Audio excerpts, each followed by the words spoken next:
no one except a licensed veterinarian can prescribe anything. Basically, it would take an act of Congress to change that. This is a detail they need to know. But did they actually try and sneak it into the practice? When you say it's the veterinarian's liability that will be the umbrella that covers this new person, it's not that simple. There's not a DVM directly on site. What is the goal then? This is sad for those students. It's almost predatory. Hello, everyone, and welcome to a special episode of the Veterinary Roundtable, the podcast where we answer your veterinary-related questions while having some fun along the way.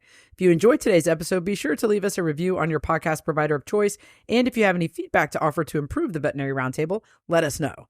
Before we get into introductions, Courtney. I would just like to promote our social channels and YouTube channel. They're all at the Veterinary Roundtable, Instagram and TikTok. And then our video podcasts are published on YouTube as well, so you can watch them over there.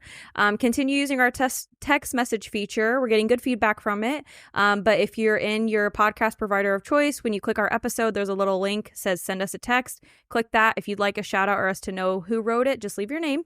And then last but not least, make sure we're signing up for that Veterinary Roundtable live show at VMX at Ole Red in January 2025. You can find the link by clicking our show notes. Early bird tickets are going extremely fast. We have a very limited amount left, so make sure you get those at the price of $4.99. Yep. Almost absolutely. done. Almost done. Absolutely. Alrighty, and I am Courtney Allen. I'm Dr. Ashlyn Duckwell. I'm Emily King. And now let's introduce our guest. After attending the University of Florida, where she earned a bachelor's in agriculture and a doctor of veterinary medicine, she practiced veterinary medicine for more than 33 years.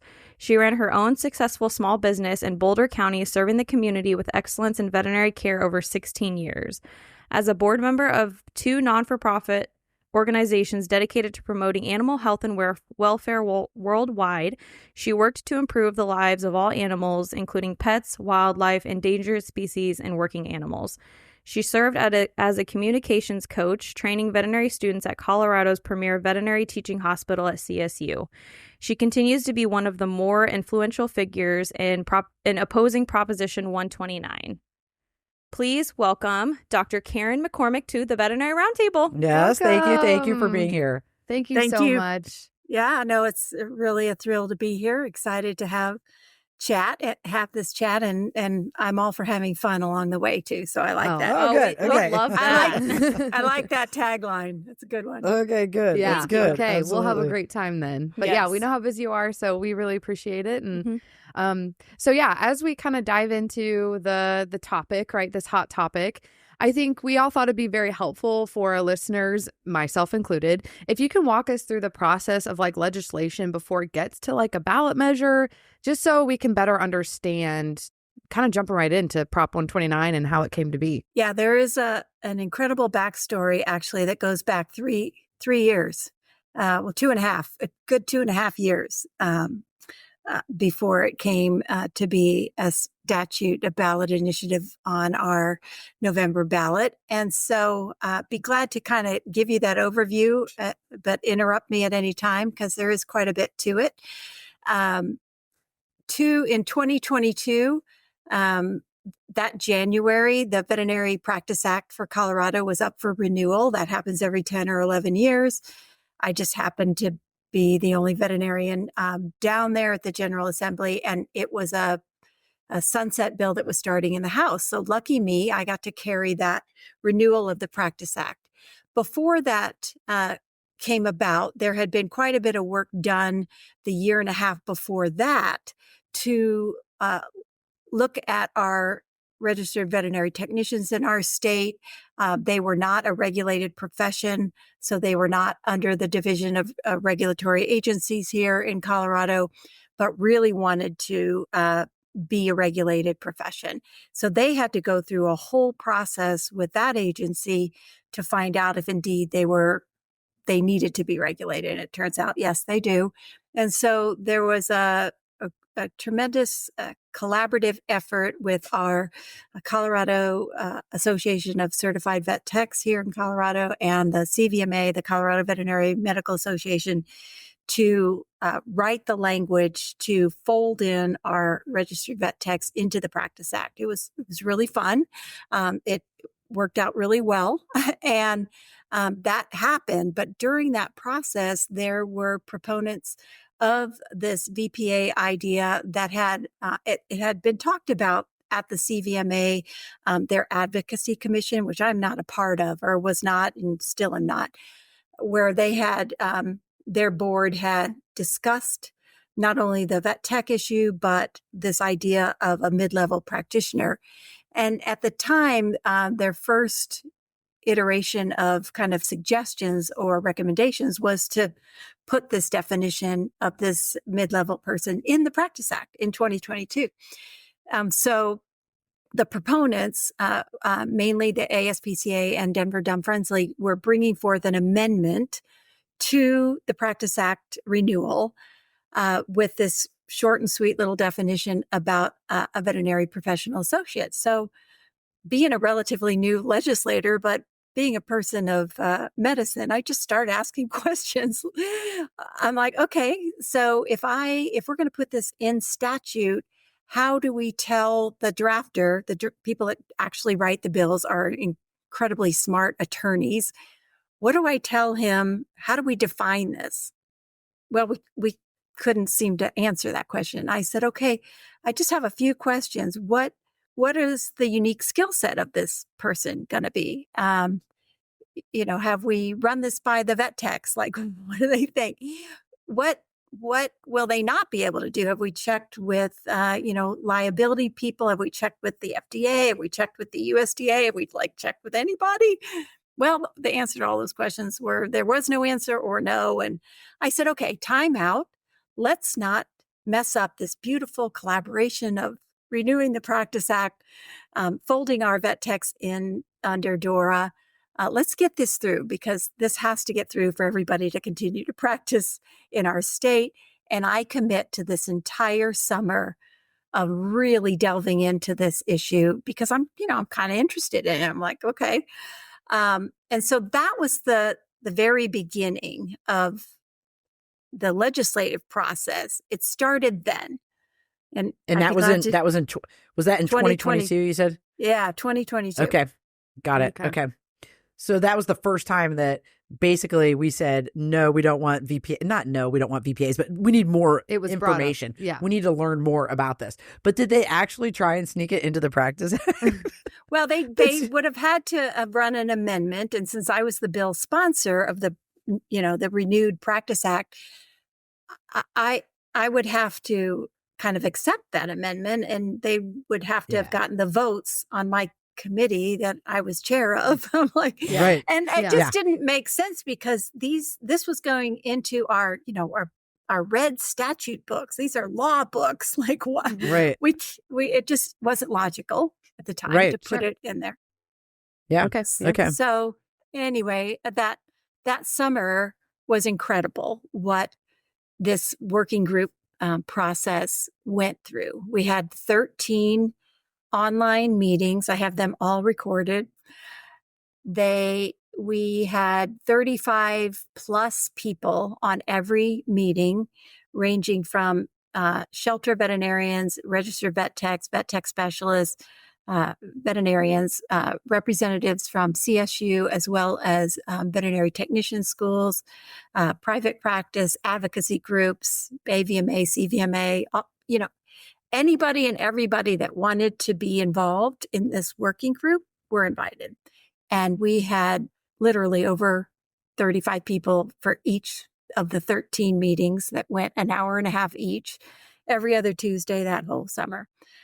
And the goal of these meetings was to explore this idea, give people a chance to ask all the questions, and invite folks of expertise to come present to us and actually answer questions. So we had representatives from the AVMA to give us an update on workforce data at the time, any kind of economic analysis we could get. Was there a need for a new position? And if so, where was that data and those studies? What other alternatives exist to address our workforce issues and access to care issues? What is the projected supply of veterinarians over the next 7 to 10 years? We had another meeting with representatives from the National Association of Veterinary Technicians of America. I'm embarrassed to say that was the first time. And of course, I'd been out of practice a little while. I did not know that there was such a thing as a veterinary technician specialist until that summer. That's embarrassing, but also shows you that there's a problem. And learned about the incredible amount of training and expertise that our VTSs go through, the credentialing process that they go through, their skill set that they have, and their leadership qualities blew my mind.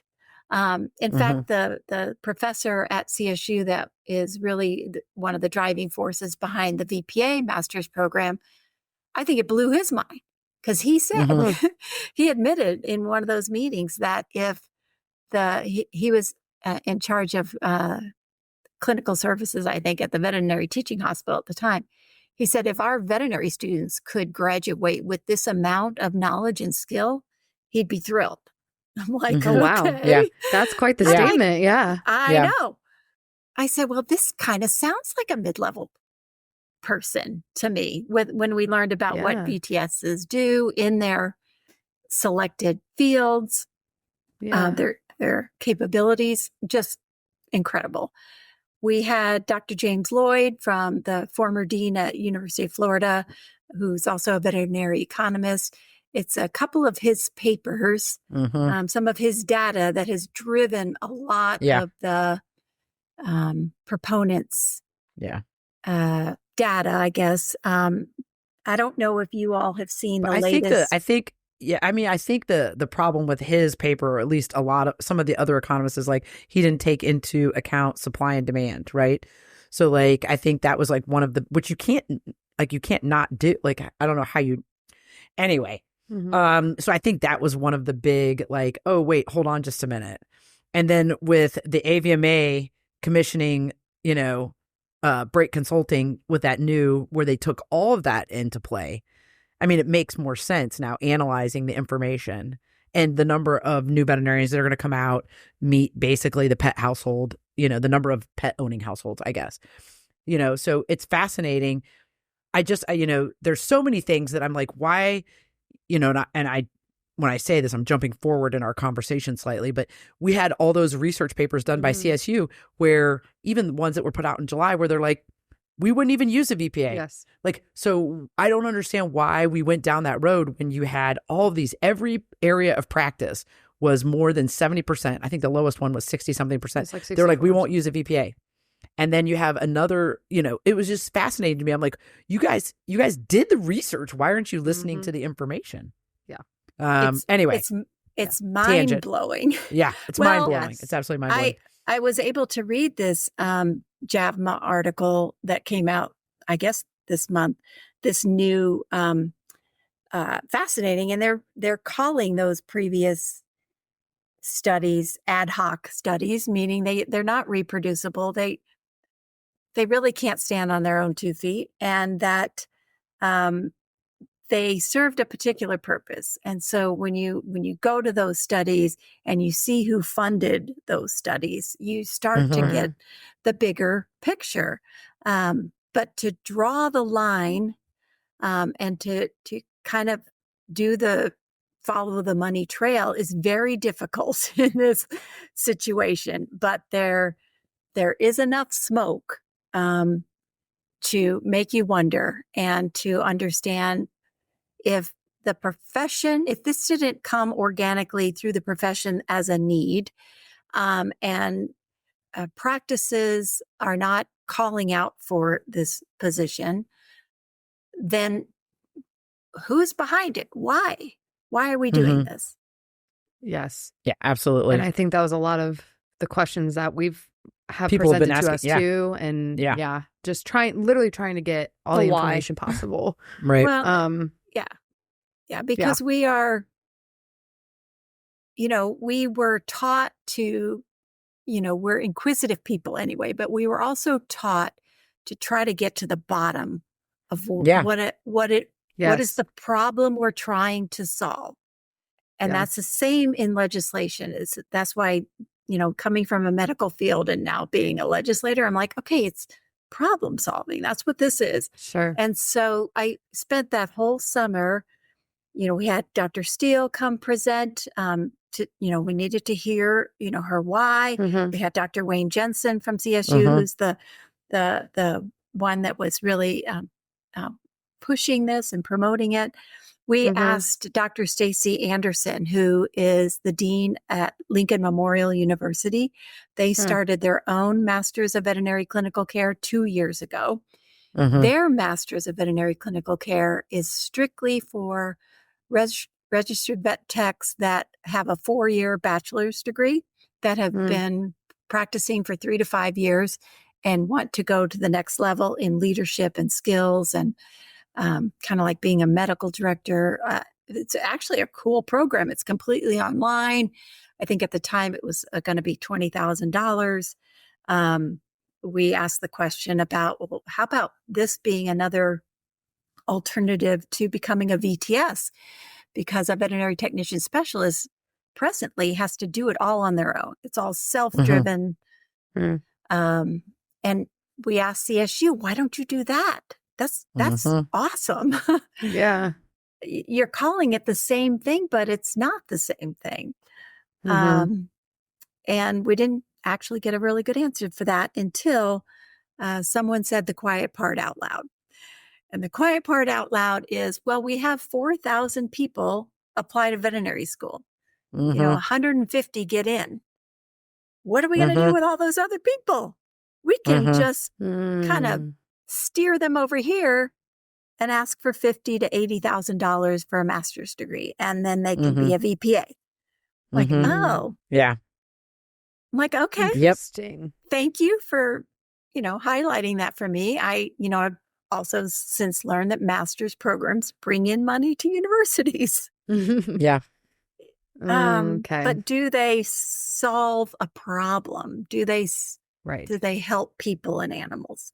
We had 2 more veterinary economists come on to that working group that summer and kind of give us a whole nother picture.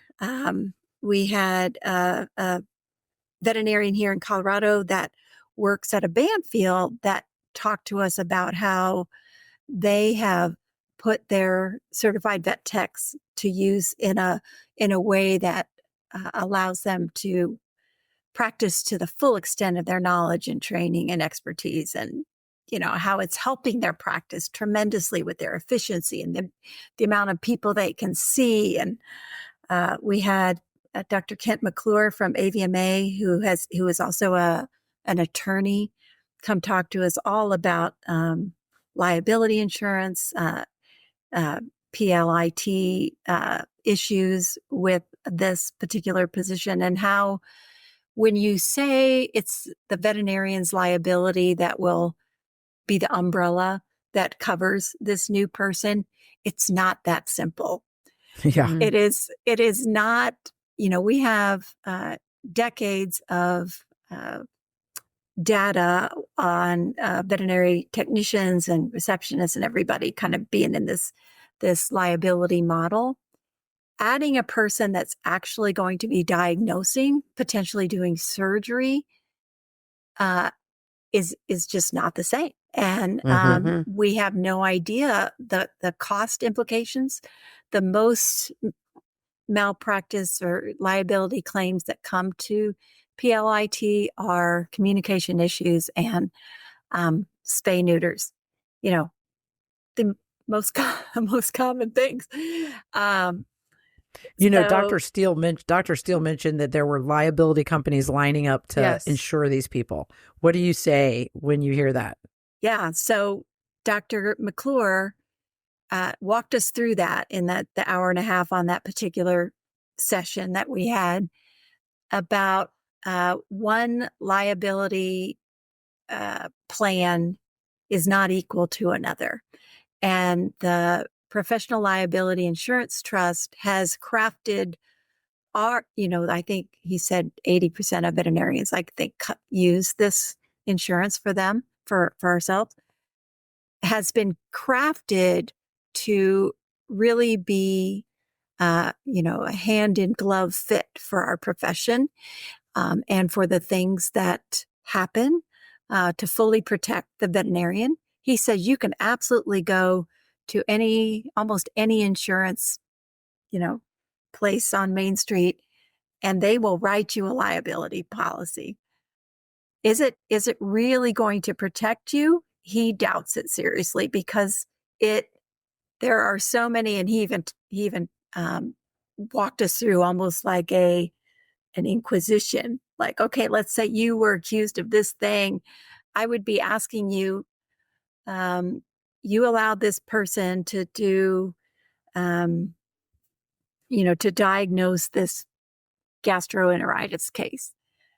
And let's say the animal ends up, having an obstruction and dying. I was going to say, let's say it has a foreign body instead. Yeah, exactly. Let's just say that. Yeah. And like, now you're on the stand as the supervising veterinarian.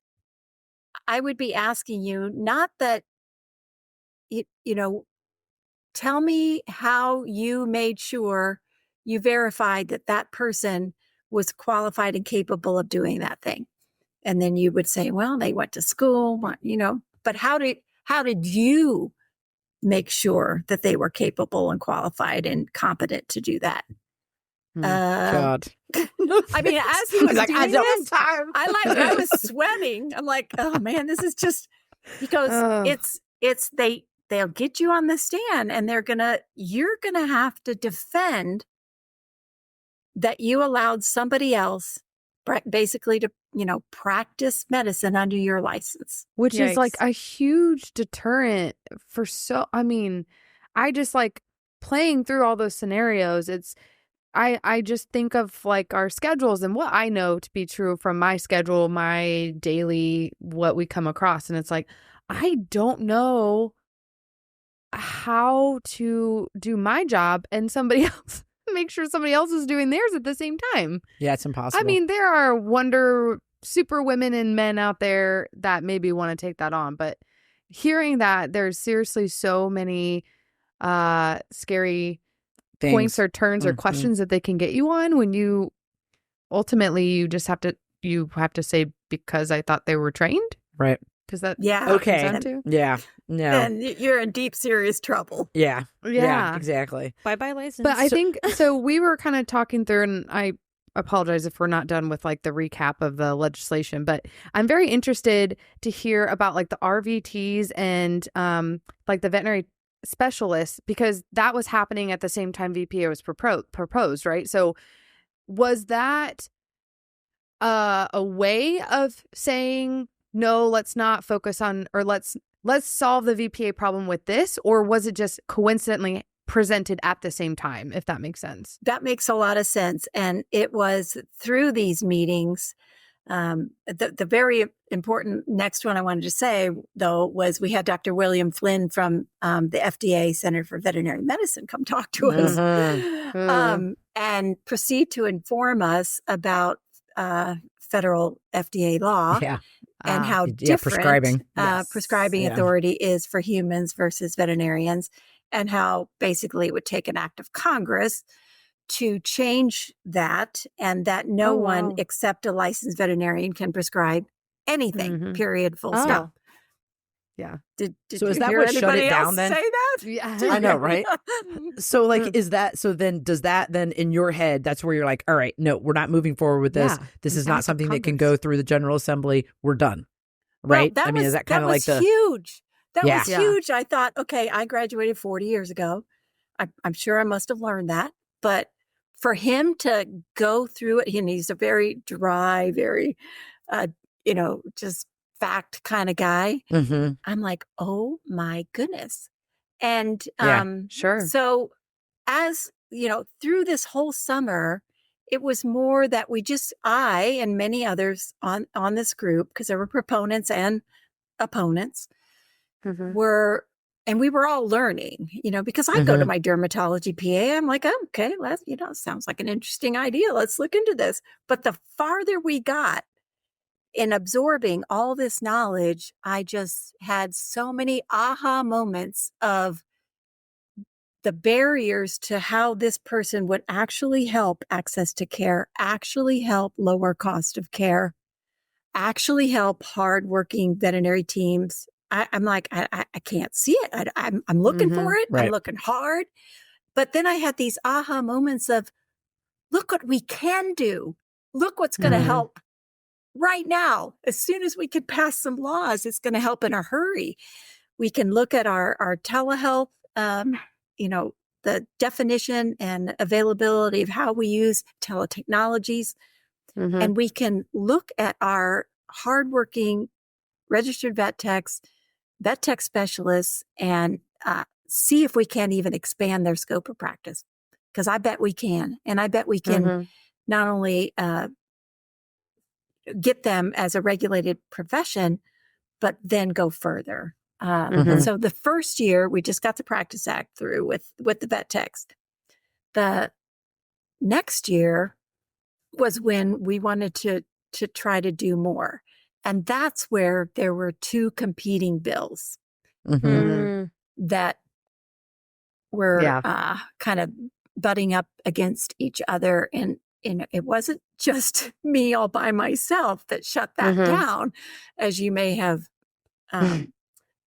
heard. But what happened was that the process of going through all of those meetings, the coalition of folks that really wanted to do these things that were going to be make sure that we're protecting consumers. Consumer protection is in there, animal health and welfare, and we're really hanging on to our teams because we're losing veterinary technicians at about 7 years in the field.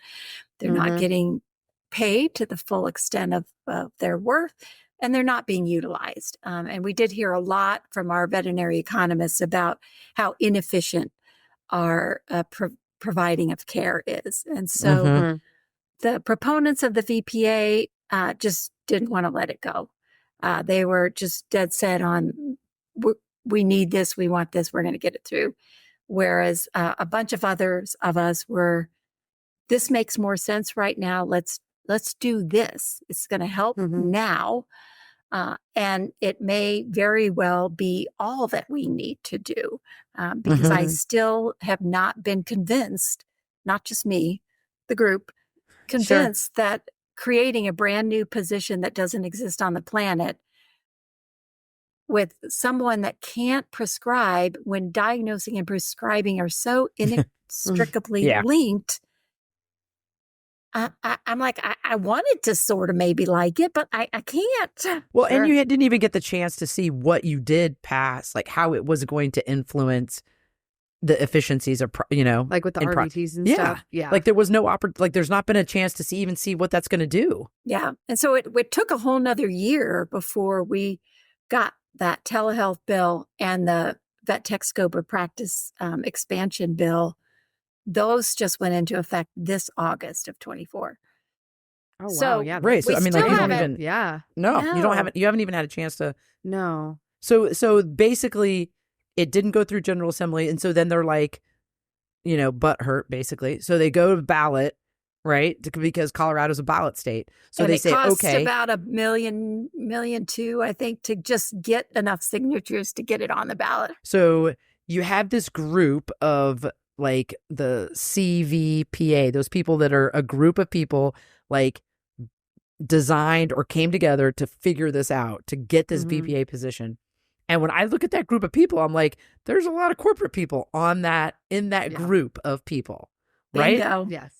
Yeah. And I'm like, so if I'm being an unbiased person and I'm looking at the situation, and we've talked about this, where I'm like, if I was a corporate person, like owner, whatever, like of corporation, if I owned a corporation, I'd be like, economies of scale. Like it makes sense to me. Like this is what I would do. If it was me, I would do this. Right. Yeah. I mean, I'm not saying I agree with this, but I'm saying like it makes sense why they're going down that road. But we've also talked about the bleed over into our... And then it bleeds over. Yeah. Yeah. And What do you mean what bleed the Sam over? hell? Like into private, like practices that are privately owned.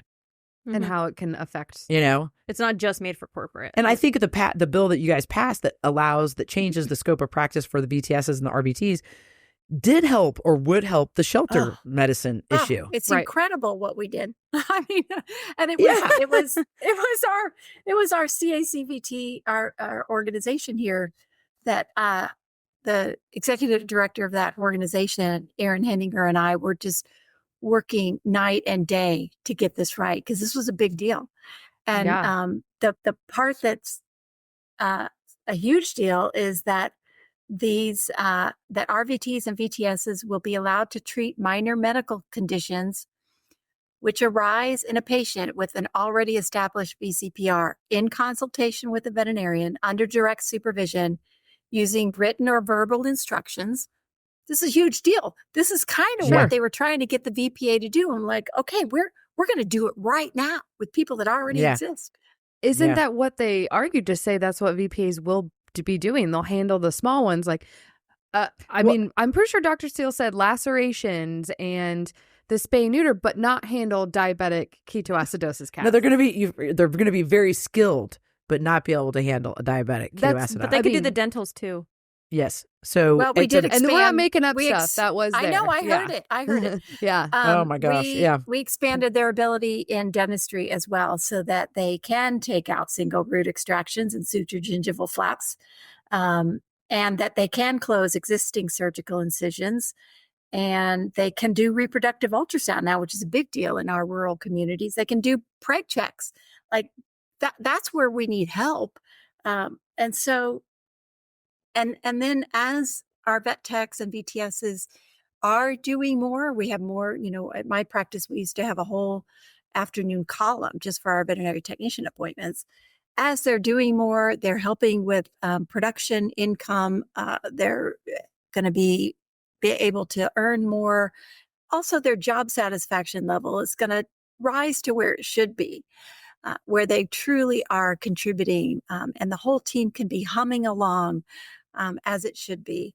So we also put in that bill that veterinarians have to take 1 or 2 hours of continuing education on utilization of team members, because we Okay. Yeah, have that's to good. teach our veterinarians Yeah. to No, delegate. that's very true.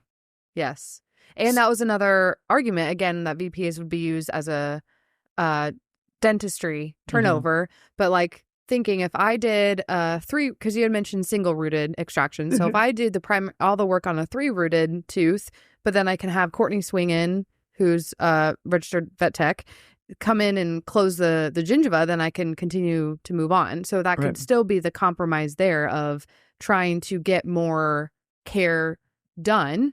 Right? yeah. Am I thinking of that right? Right. So then And like, more access. Yeah. without Quicker. having to create a Yes. whole new And we're already there. position. You don't have to hire a new person in. Right. You already, not that you don't trust new people, but it takes time to trust somebody with your patient, and then Sure. they're Yeah. already there. Yeah. So Yeah. once it went to the ballot, how do you think the people in Colorado were educated on the ballot issue? Like, why do you think that they chose to?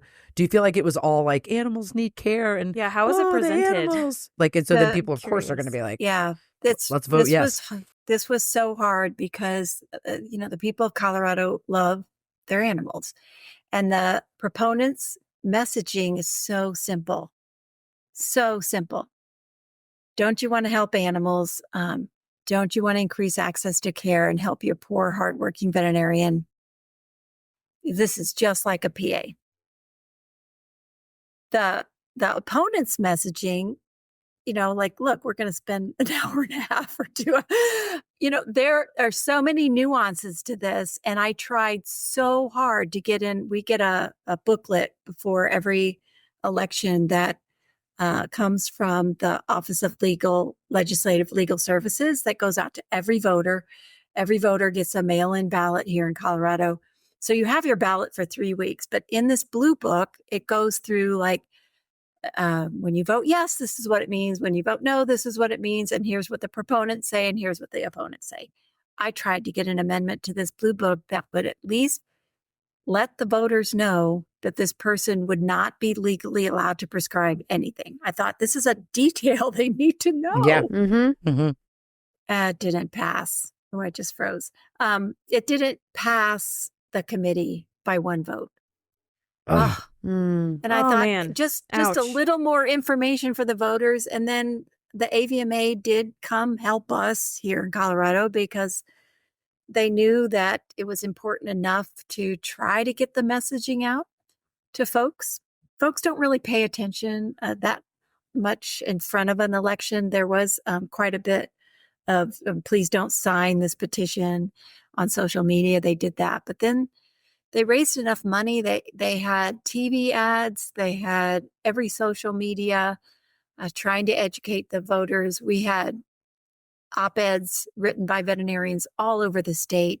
We had editorial boards come out opposed. We really tried, but it takes a conversation, and voters don't really have the bandwidth. They just think, oh, this sounds good. Well, and I'm sure hearing a lower cost is maybe what they're thinking, but then we've also had the discussions that how will it lower cost? Show me how. Yeah, show me how it will lower cost. Please show me how. Yes. Well, and I think the two people that we've had on the podcast to discuss Proposition 29, the proponents for it, when we ask that question, they cannot answer that question. Right. I went looking for it. I said, show me the economic analysis and show me. I also feel really bad for these potential students. Show me their ability to earn an income that will allow them to pay off that $50,000 to $80,000 student loan. Yeah. Show me how have you figured this? Well, there's no answer. Like these poor students. Yeah. And 95% of the veterinarians that were surveyed by AVMA here in Colorado won't hire them. Right. That's what we, Yeah. That's, we read that in the paper. This is sad for those students. It's almost predatory. I hate to even say that, but I just think, what good is a piece of paper if you really don't have job prospects out there? Right. Yeah. And they can't go to another state right now. Right. So, I mean. Well, which I also don't understand. Colorado, unless I missed it, does not have a registered technician program. So my other question was, you mean Colorado State University. Program? Sorry. Oh, right. Yes. Sorry. Yeah. I should have CSU does that. not have a CSU, does not have a technician program, right? So I guess in my mind, I'm like, well, why wouldn't the focus be on creating that institution or that avenue, especially in light of the expansion of the Practice Act for the registered technicians? I guess that's where I know that in the previous conversations we had, they said it will eventually an amendment will be had to allow the registered vet techs to be those with bachelors, though, they have to have those. And we bachelors. said only 30%, 20 to 30% of registered technicians have bachelors. So you still have this huge population of technicians that are registered that don't have a bachelor's, that cannot do either the LMU program or the CSU program. Right. Yeah. I thought, I understood there was going to be an amendment to allow to get the associates to get through. Yeah. That's the goal. I'm not sure how long an amendment lasts or takes, I should say. What they plan to do at CSU is their ability to have a professional master's program right now. The way that they're trying to get it set up is it requires a bachelor's degree. But what they want to do is, once it gets approved, they want to go back and argue that it makes sense to not require a bachelor's, because presently to get into veterinary school does not require a bachelor's degree. So they want to get it approved and then go back and go, okay, now that's the angle. So you did this working group over the summer and you heard them out and things like that and gathered as much information as you possibly could. What stopped you guys from being able to let them go to a hearing? Like, why weren't they allowed a legal hearing to get it passed through legislation? So, okay, good question. I think I know. Does that make sense? Sorry. Yeah, I think it does. Okay. So they had a bill that was, I think they emphasized that it was bipartisan, meaning there was a Democrat and a Republican on that that bill. And then, sorry, my dog is drinking in the background. So That's okay. If it sounds kind of weird. It wouldn't be a veterinary okay. podcast without an animal interrupting.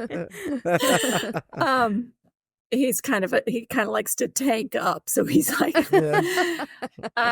so they had a bill that was going to put the veterinary professional associate in statute, also to eliminate the in-person requirement for the VCPR, to create a virtual VCPR. That's a whole nother podcast. Yep. That's a whole nother podcast. Yep. So, and we had a bill that was going to better define, it's all in one bill, better define telehealth, expand the scope of practice for veterinary technicians, to kind of fill in this perceived mid-level space. So there were two bills that were kind of on the same subject, and because there was a Democrat on their bill, and I'm a Democrat, the Speaker of the House called us. We had to go to the principal's office, and she said, "You all need to work this out. There needs to be a consensus here, or one bill. We get this, get it together here, or because I'm not going to have these two competing bills go through and have this huge fight on the House floor in the committee or whatever." It was not a good look for the General Assembly. It's not a good look for a caucus. So then I took some time to like go through their bill. I went through my bill. I had a whole chart about where we kind of were saying the same thing. It was beautiful. I had it on the wall. Like, okay, we agree in this spot and this spot and this spot, and here we don't agree. And so I tried to put together, okay, maybe neither one of us gets everything that we want. But here's some like minimum things that maybe we can do. Yeah. Their line in the sand is they wanted the VPA. My line in the sand was, it doesn't make sense.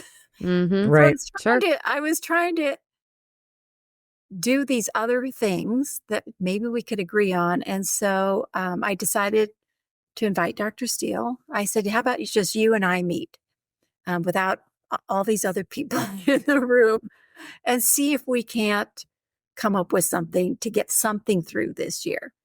And so she came to my office. We were there for an hour and a half, went through all kind of these things. And then finally it came down to like, what's your bottom line? And it was, they wanted the VPA. And I'm like, yeah, but that's my line too. So I'm like, you don't want any of these other things that are good? And so that's what happened. And that was towards the end of session. So there was really no time to like create a whole new bill or do anything different.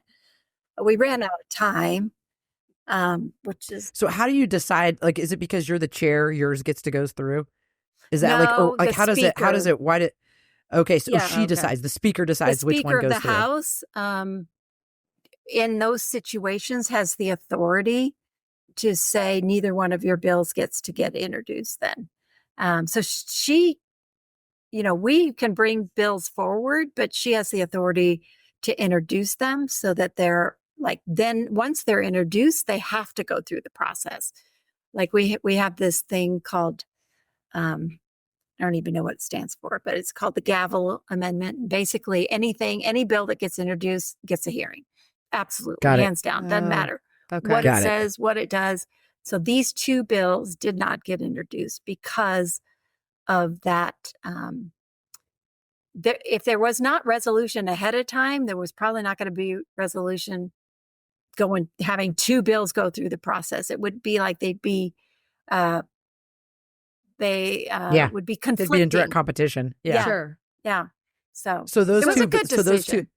So those two bills went away, and then you came back with the one, and then you came back with the one. No, and then I came back with the two, the telehealth and the vet tech. Yeah, and then the vet tech. Yeah. And that that makes was sense. in the same year, or that's for the next time around? Okay. That was the next. So that one General Assembly session, nothing happened. in the veterinary Yeah. space. Okay. We had the Vet Practice Act the year before. Then in 2023, we had this conflict thing. Ah, Nothing. And then in okay. 2024, this She passed both January, those. Yeah. we passed both bills. And Yeah. I see. Oh, vet that tech, makes so much Yeah. sense. the vet tech scope of practice was unanimous. Mhm. So Yeah. that's, that's Interesting. what in the House, it was unanimous. That's 65 people. In the Senate, I think it was maybe 2 people voted against it. So everybody had a fair chance to present their idea, per se. no. So the vet No. professional associate idea never had a hearing at the General Assembly. Because it never got in a bill. It certainly had all of the voices of our state, proponents and opponents, certainly had plenty of time to dig into it, to ask all the questions, to show support or not support for it. And so all of that work that was done behind the scenes really would have either opened up the avenue for the VPA to move forward, or, here's some alternative ideas, or just shut it down. And it wasn't just my idea. Like, if I didn't have a coalition of supporters advocating for one idea or the other, none of these ideas would have gotten through. And so the coalition for the telehealth bill and the vet tech scope of practice bill was huge. The coalition for the VPA, as far as organizations and people, was not that big. Very loud, but not that big. So I guess I'm struggling with Mark Cushing had said in his conversation with us, whatever, our podcast, that the door was completely shut from the start. But hearing the story, I'm struggling to understand where that door might have been interpreted completely shut. Could it have possibly been with this most recent bill that just went forward and then it was ignored all the other previous years? I guess, how would that get translated out to the public that there was no negotiation? Because I think Dr. Steele did say there was negotiations, but it's interesting. I don't know. That I don't he know if I have would a question say in there. that. Yeah, because when it first came forward during the Practice Act, and I really did have an open mind, and again, when I say I mean there were lots of CVMA members and other veterinarians and vet techs. They were like, okay, let's look at this. So it was a wide open door to dig into the details. Let's look at this. I don't call that slamming the door shut at the very beginning. I call that opening up the door to everybody that wants to come in the room and talk about it. So I think the problem is that it's so overly general. How do you even decide? I mean, that's what the current concern is now. There's no guardrails in place yet. So it's like, no, like it's almost their own fault for not being, because it would have been impossible, although, to make it specific enough to get enough, because I think if you, it was almost like they shoot themselves in the foot. They make it too specific, everyone's going to say no. Sure. Yes. You know what I mean? Kind of a thing. And so it's like, okay, we have to be just specific enough, but not so specific. So I don't know. That's how I see it. I agree. Someone's having a good Friday night with their toy. Oh my gosh. It's so fascinating. So do you have like a rough estimate of each working group that you had, like a rough estimate at the end of the session, a percentage that were for and a percentage that would be against? Or did it just vary based off the discussion? of the working group that summer? Yeah. Yeah, we didn't take a vote. But the majority of people that participated were for the idea of looking at our vet techs and our vet tech specialists and providing the opportunity, especially for our vet tech specialists, to actually be the mid-level practitioner. And, we'd heard early on, even in discussions from the proponents, that they didn't care what this person was called. like, the VPA didn't have to be the name. So we're thinking, okay, why not have it be the VTS? Because they're Right. practically there anyway. Yeah. Right, Sure. exactly. And, it's unfortunate. And I found myself often in a very uncomfortable place, mentally and spiritually, because, I graduated in 1984 and I had been through this incredible career where veterinarians don't fight. Like, we don't fight. Like, we're a very congenial group of people working so hard to help animals. It was weird for me to be in this place of conflict that was hard to resolve, that made sense. And I still have that feeling sometimes. It was very uncomfortable, and it's still uncomfortable because it hasn't gone away. Yeah. It's still with me. It's still there. Sure. And this isn't why I ran for office, but I find myself still having to pay attention to what can we do next now that this passed. How can we truly make sure consumers are protected? How can we make sure that we're paying attention to the will of the voters, but to deliver to them what they imagined this person to be, staying within, federal law? How can we guide the Board of Veterinary Medicine to write the rules and guidelines in a way that will create this position in a safe way? And I don't, I'm not required, nobody's required to write implementation law for this proposal because there is legal language already with the proposition. I don't know if you got your hands on that at all. And the voters never see that, but there's statutory language that goes with this that was part of it was in the blue book, but the voters didn't read that. But it is so vague, and it leaves rules and regulations and guidelines are supposed to be written to fill in the gaps of statute. These are not just gaps; these are chasms. I mean, these are. It's like you'd have to build. Yeah.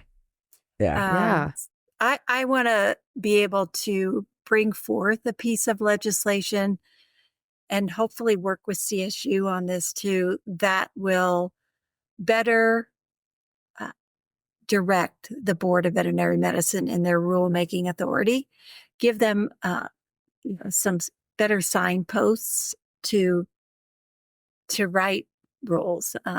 Supervision is wide open. And we have supervision levels really clearly written in statute for our vet techs and vet tech specialists. It doesn't make any sense that this person has, nothing is clear. It's just wide open. I think that's been admitted too. It may not be direct, indirect. I mean, I think that was also something that was acknowledged, that right now nobody knows.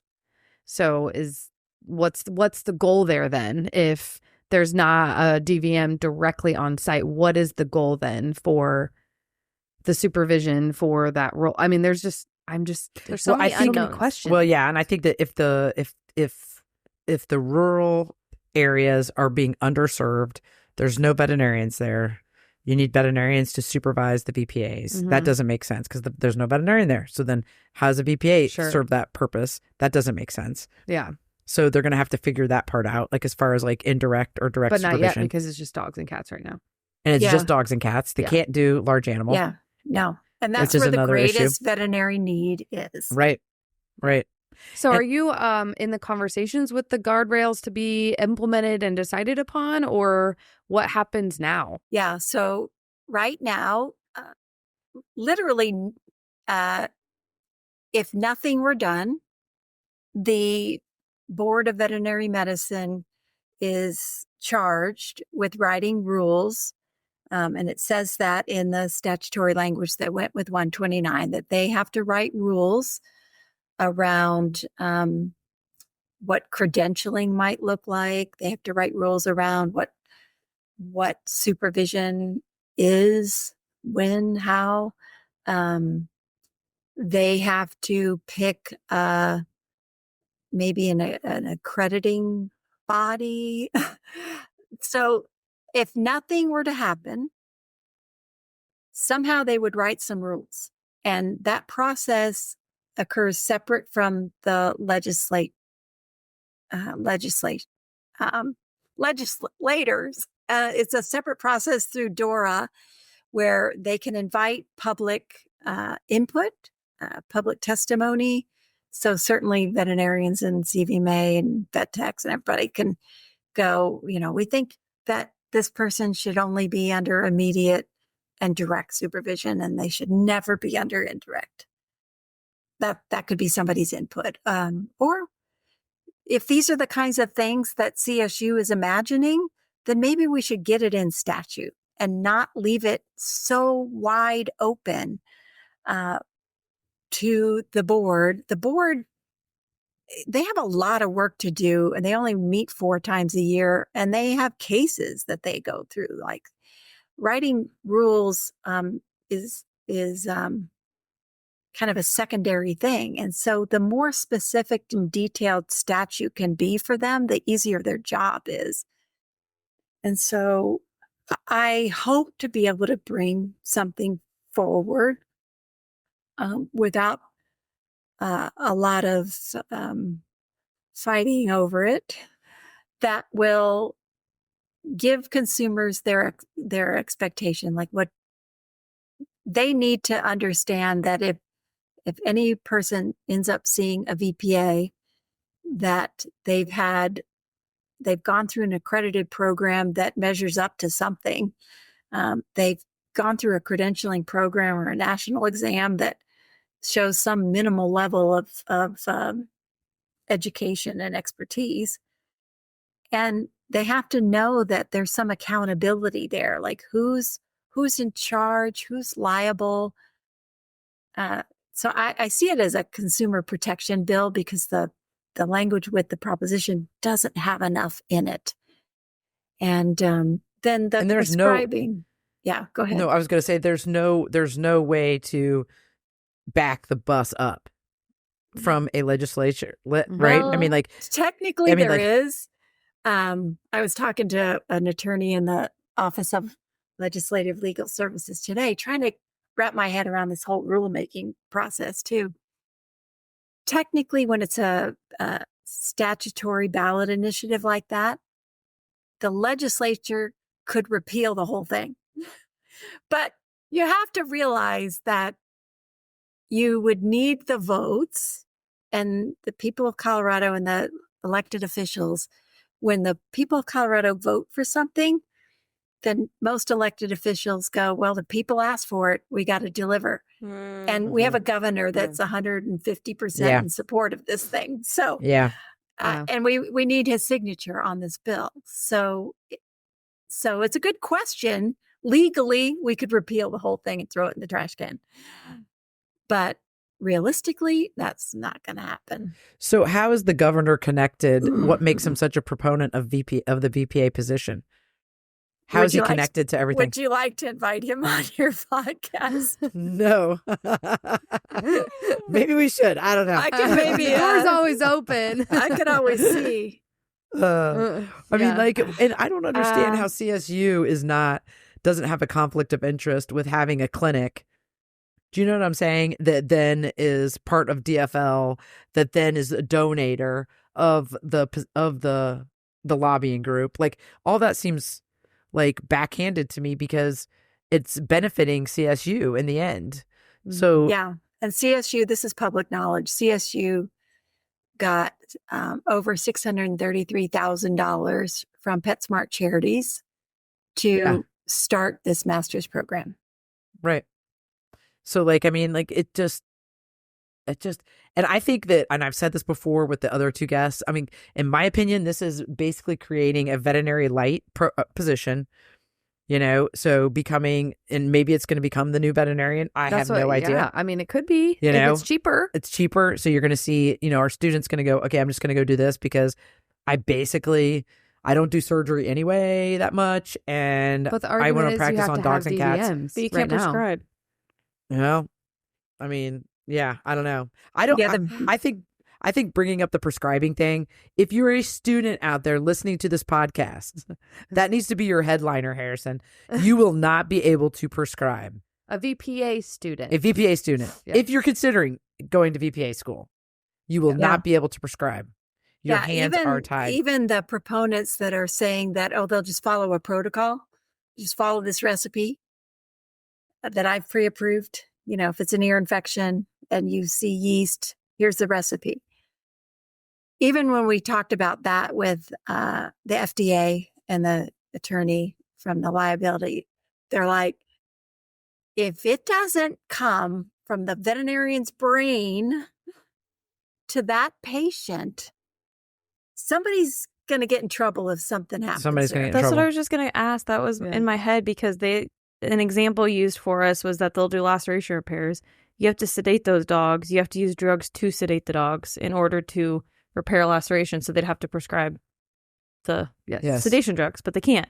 Yes. Listen, so they can't do the laceration repair. The rule of thumb is the more complicated you make something, the slower you're going to be. Yeah. This is making things more complicated. So the vet's still going to have to listen to the dog to prescribe sedation drugs. Us down. Okay. Yeah. That's just my Sorry, I just had to clear that up and get that out. Okay. No, you're so talk right. that into existence. And I, the questions you asked before on the previous podcast, I was like, yeah, you guys are onto something because you're asking the right questions. And the you can imagine somebody in the middle of surgery that animal needs something because something's happening. And the fact Urgently. That they can't prescribe. It could be urgent. Yeah. What if it's a life-saving, like epinephrine? And what if you only can do surgery if it's direct supervision? Then why the why is the VPA there? Why aren't I? I'm standing next to you. I don't understand. Why am I understand. standing next to you? You're doing surgery. I don't know. Well, anyway, because it may not be direct supervision. That made me laugh. It may not be direct supervision. I know, but I'm just saying, they say, well, that's how we'll appease everyone. It'll be direct supervision for surgery. Okay, now I'm standing next to you. I think we have two. You're paying two people to do the same surgery. That's immediate. That's supervision. immediate. That's immediate. That's right. We define immediate here. We actually redefine that as being within eye shot or ear shot, like visual or auditory. You got to be able to see. Can you imagine standing at the door? Are you done yet? Are you done yet? Are you done yet? Are you done yet? Are you done yet? Okay, so have you seen the proposed curriculum? What are your thoughts? Yes. Yeah, what are your about thoughts? this curriculum? Well, the one.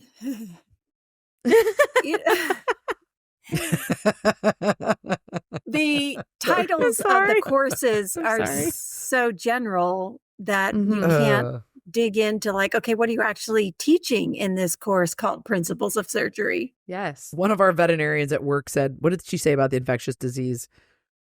Oh, well, we were just talking about how do you fit all the infectious diseases into one course. This was your big It was a question, full too. semester. But I mean, the argument is that it's only dogs and cats. But even then, the infectious diseases for cats can be different for dogs. So that's where I struggle. In one course, they're going to get all information for both species. When it took, I just don't understand. Because then the argument is too, the credit hours for surgery is almost just as much for DVMs.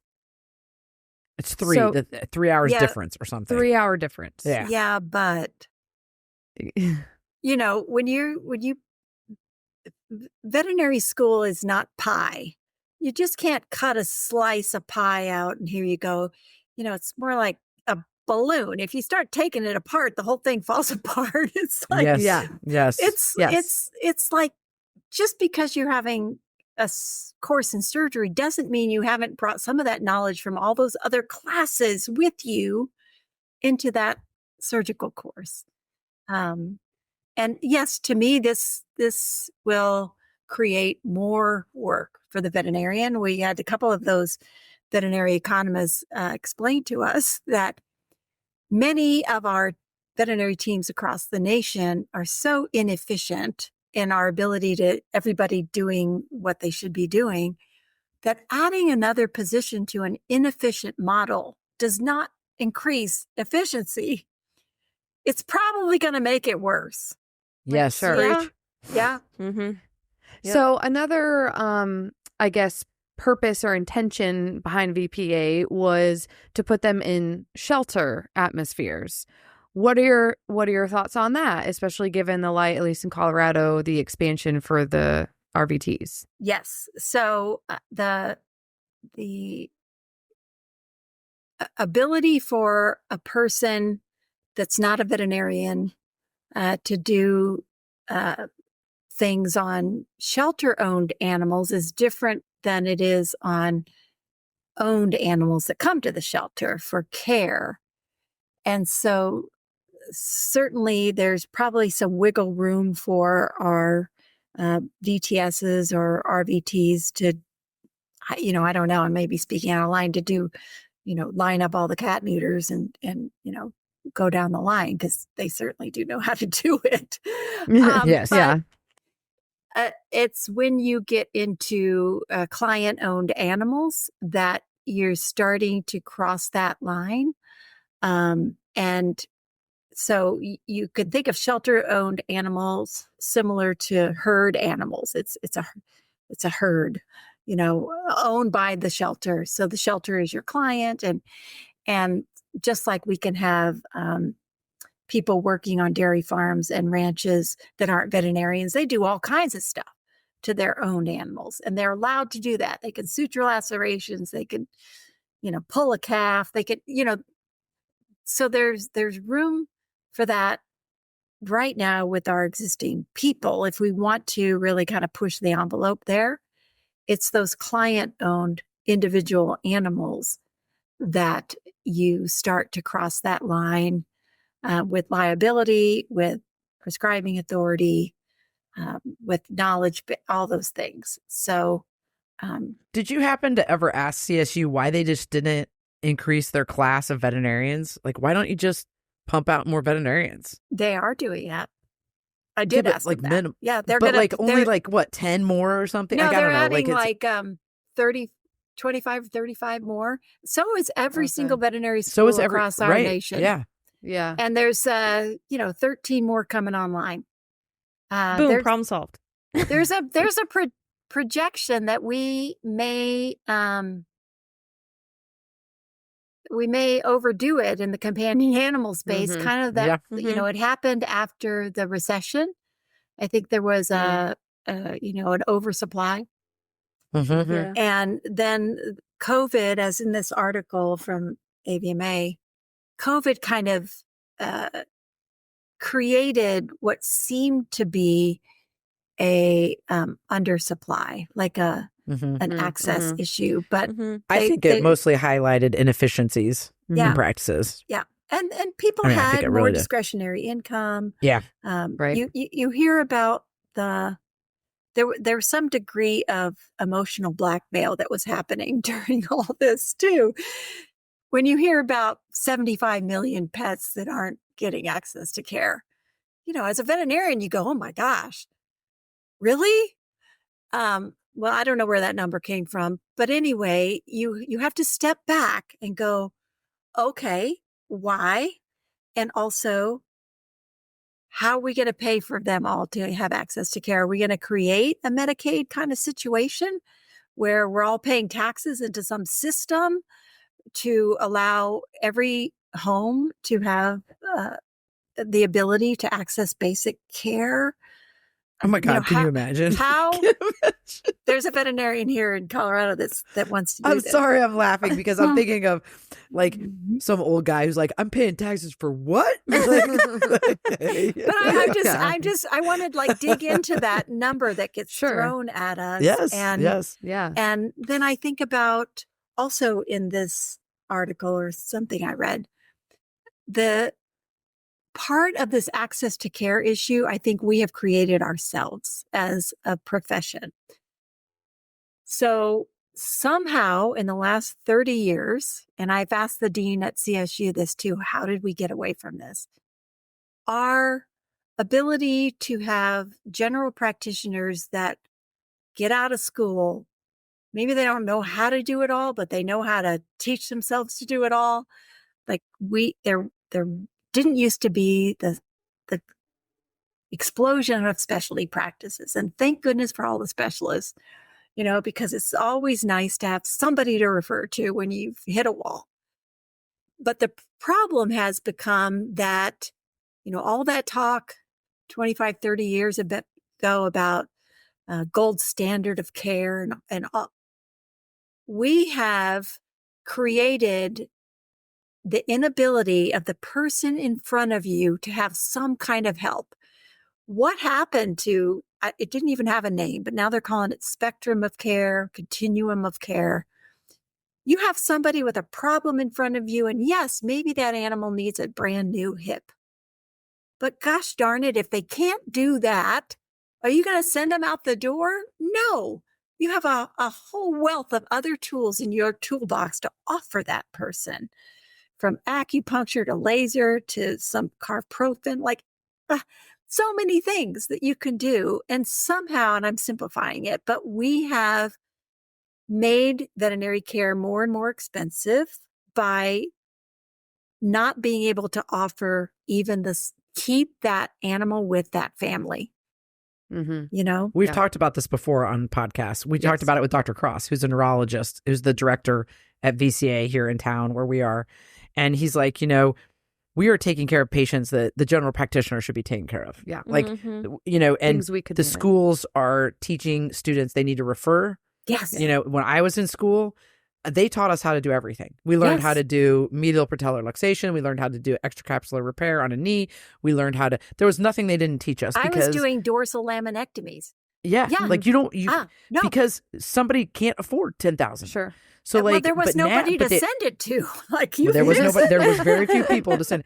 And so, and he talks about it. Everybody's sending everything has created a backlog. Now people are waiting weeks for things that they should be being seen at their GP for. Yes. Yes. And I agree. I think we're part of the problem. Absolutely. Yes. I don't know how, and I don't know why that all started. I don't know if they were trying to grow the specialty practices. I don't know. Or if I have no idea why that all started. By the time I got out, it was just do all they teach you when you're an internal medicine block to do the 50,000 tests they usually want, and that just present that, and you need to do all that to get all the information. See, that's and then a problem. you get out. Yeah. And then right. Because we talked about this in the last podcast was guessing. Yes. People need to be better. We were talking to a student and I was like, without doing harm, be able they to need to teach you how to guess. Yes. There are times. Pick the top 2 tests that will give you the most information to make your best clinical judgment. Sure. Yeah. Yes. And you're not a bad veterinarian because you have to do that. Nope. And that allows really access to care one. because now the owner can afford, kind of what we were talking about. And I will argue response to treatment is such a huge diagnostic tool. But how in this conversation, we're talking about VPAs, if they can't prescribe things to then see the response to care or response to treatment, how then do we better decide, was that the correct path for this patient? What happens then? Do they have to then wait to see a DVM? Do they have to come back, go through an exam, and then wait for the sign off, but then not have the direct relationship? And that was a question we posed was, now we've doubled the cost to the owner. So they saw a VPA and now they're coming back and they're seeing a DVM on a recheck. So now we've doubled the cost. Sure. So what did that serve? How did that lower costs? Right. So I think it was in Mark's podcast, it was mentioned that multiple schools are interested in rolling out the VPA program. Are you aware of other schools willing to explore this? What are your thoughts on that? And can you speak to Florida's, what's going on in Florida? I'm not aware of any specific schools. I've asked AVMA this as well.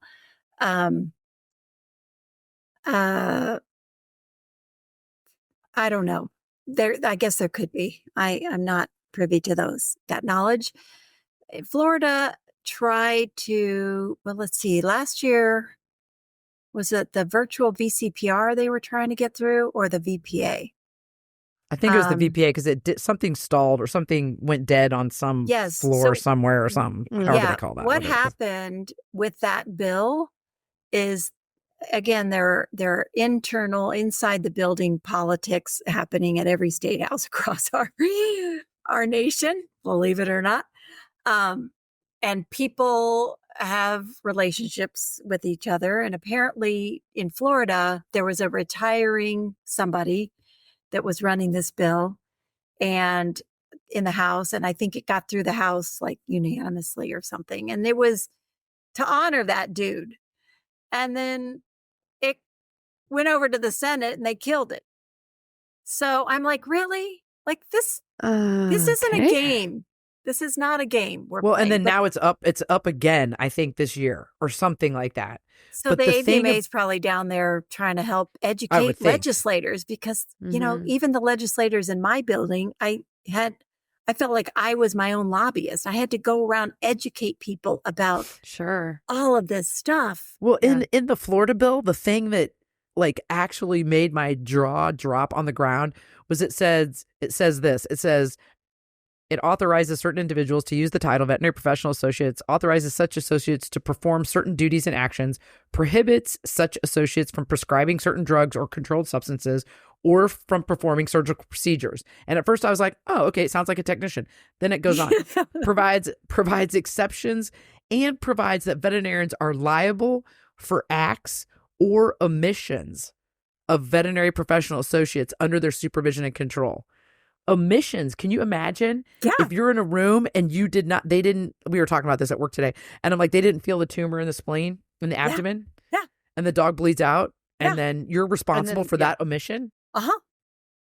You ready to go to court and be interrogated? Oh my God. Like how that's do you just fight that? Lunacy. It's like, they missed it, but welcome to my world. Yeah. Oh my God. How does that make sense to anyone though? How does anyone read that and go, okay, I think that sounds like a great idea. Your average person that's not a veterinarian doesn't get it. And it takes a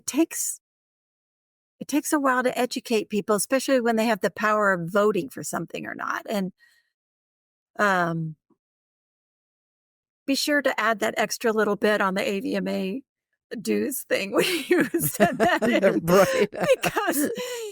because I never understood how the pack that goes with AVMA, I didn't know what they did till I ran for. I didn't understand. Versus I never added that on when I was paying my dues. Now I do because I understand now, and I tell people, please add that on if you are able to, because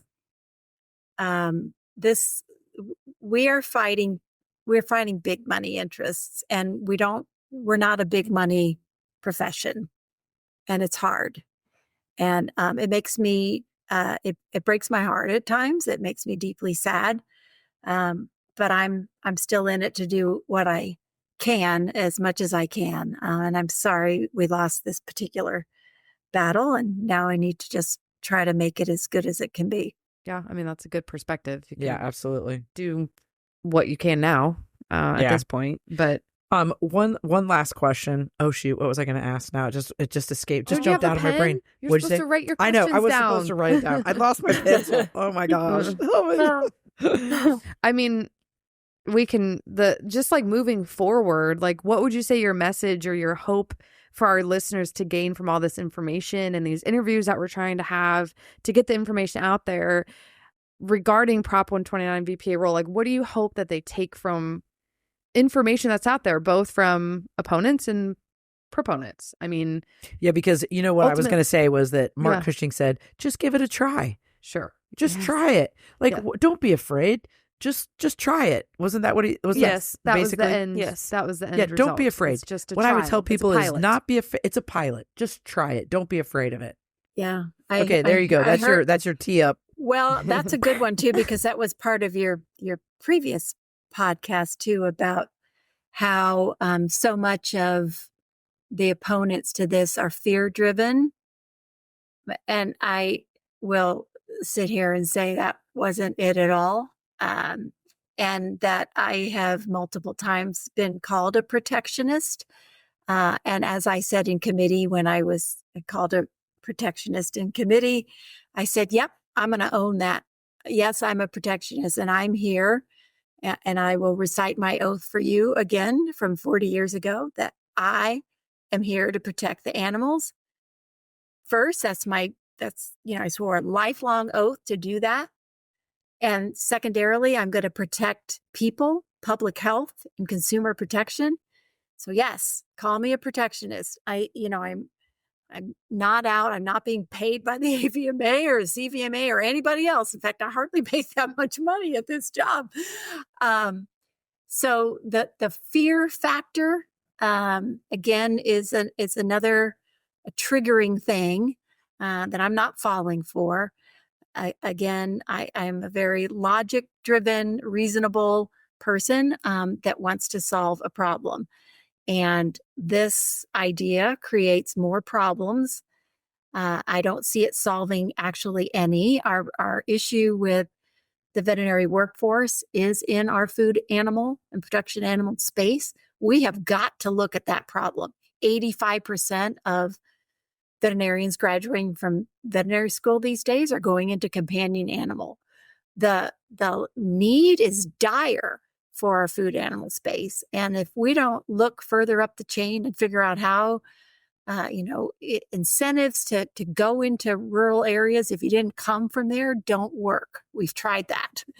Paying off your student loans if you're from a suburban area to go live somewhere you've never experienced that type of lifestyle, it doesn't work.